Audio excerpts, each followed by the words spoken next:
গত কয়েক মাস ধরে দক্ষিণী চলচ্চিত্র জগতের অন্ধকার দিক নিয়ে মুখ খুলেছেন একাধিক অভিনেত্রী। এবার এমনই এক অস্বস্তিকর অভিজ্ঞতা শোনালেন শালিনী পান্ডে।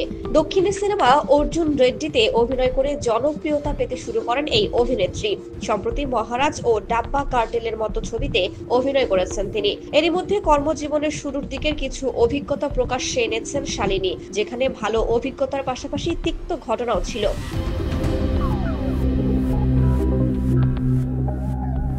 চলচ্চিত্র জগতে নানা রকমের পুরুষের মুখোমুখি হয়েছেন অভিনেত্রী। কেউ কেউ অত্যন্ত ভদ্র, আবার কেউ ভদ্রতার ধার ধারেন না। কিছু পুরুষের জন্যই নিজের চারদিকে গণ্ডি নাকি টানতে শিখেছেন শালিনী। দক্ষিণী চলচ্চিত্র জগতে এমনই একজন পরিচালকের কথা জানান অভিনেত্রী, যিনি কিনা অভিনেত্রীর অনুমতি নেওয়া ছাড়াই ভ্যানে প্রবেশ করেন। অভিনেত্রী জানান, তিনি যখন পোশাক বদলাচ্ছেন ঠিক তখনই ছবির পরিচালক ঢুকে পড়েছিলেন ভ্যানে। প্রবেশ করার আগে ভ্যানের দরজায় কড়া পর্যন্ত নাড়েননি।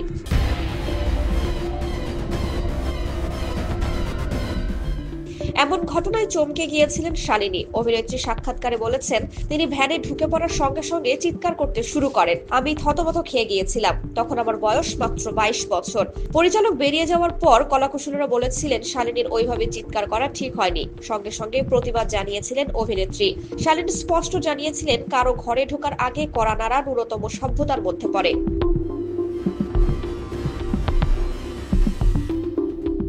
অভিনেত্রীর ভাষ্যে, আমি চিৎকার করছিলাম বলে অনেকেরই মনে হয়েছিল আমি খুব রাগী মানুষ, কিন্তু আমি নিজেকে রক্ষা করার জন্য প্রতিক্রিয়া দিয়ে ফেলেছিলাম মাত্র।